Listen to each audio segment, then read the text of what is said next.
Hello, I'm Dr. Robert Bastian of Laryngopedia and Bastian Voice Institute. I want to talk about babies who can't burp, and because they can't burp, they are miserable. They have colic, they spit up, some have projectile vomiting, and they're incredibly gassy. Sometimes they cry for hours every night. Well, why would I, a laryngologist who deals with adults, I deal with voice swallowing, airway, non-burping, and a special kind of cough in adult population. So why would I be talking about babies who can't burp? Well, I'm having a little bit of a public service kind of a feeling here, and the reason is that I have a very large population of adult patients who can't burp, and those adult patients also are miserable. They have gurgling noises, they talk about bloating, some have abdominal distension, chest pressure, they get painful hiccups, they get nausea after eating, and they have tremendous flatulence. So those adult patients often know about their own infancy through their parents, or sometimes their parents accompany them, and not all of them, but a significant subset, maybe 20–30%, there is a history that when these adult patients that I'm dealing with were infants, they were miserable then too. The parents say we couldn't get them to burp, and they describe again those issues of the colic, the projectile vomiting, the gassiness, the refusal to eat, that kind of thing.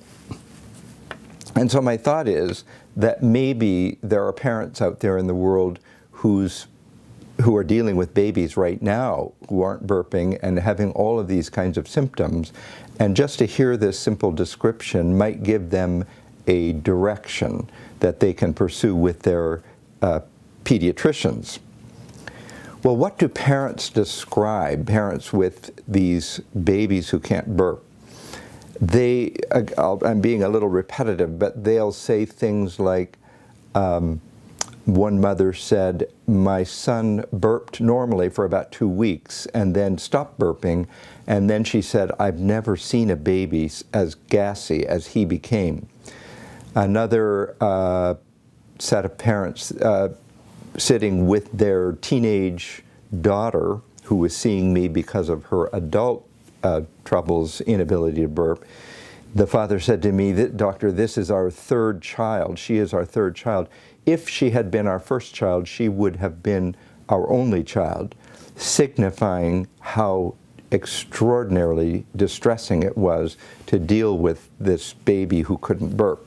I had a father who said, we got very concerned that my daughter wasn't a different child. My daughter wasn't getting enough nutrition because every time we'd feed her, 20–30 minutes later, she would throw up this huge amount of her formula or her milk.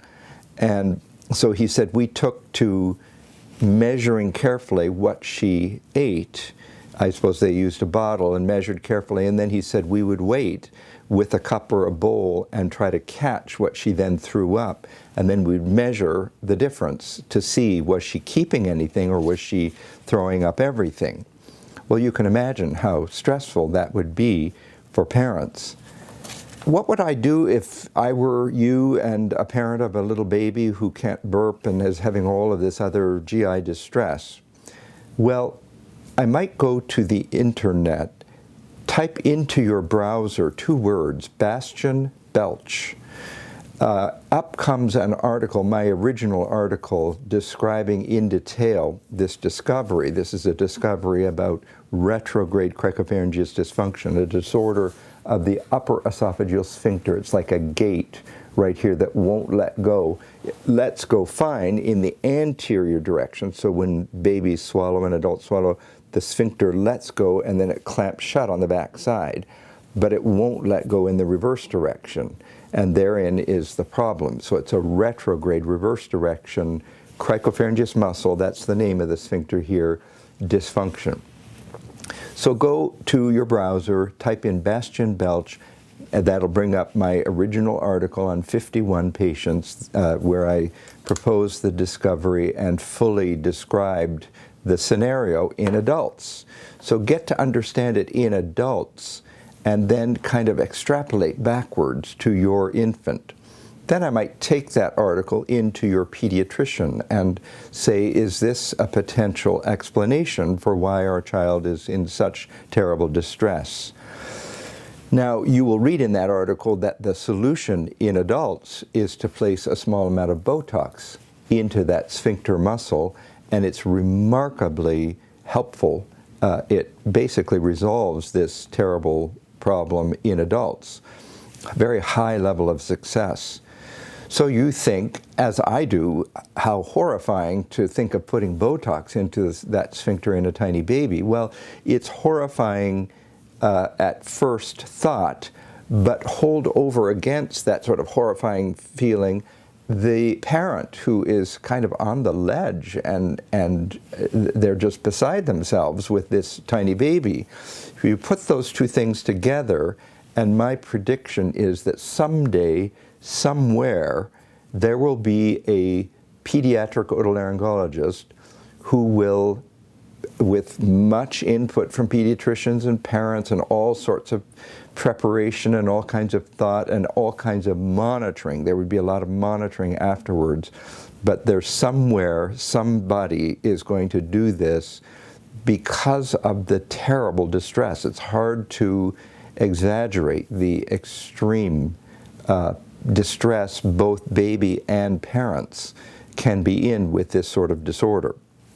So I'll wait to see if that kind of thing happens, and in the meantime, please be encouraged if you have one of these very difficult babies, and talk it over with your pediatrician and talk it over with a second pediatrician. And you know, raising babies is strenuous, so we're not talking about the normal issues. Lots of babies are, you know, it's a struggle. It's a lot of work, as I know from having raised babies. But I'm talking about that special circumstance of extreme difficulty. Well, thank you for listening, and all the best as you work towards a solution to your baby's problem.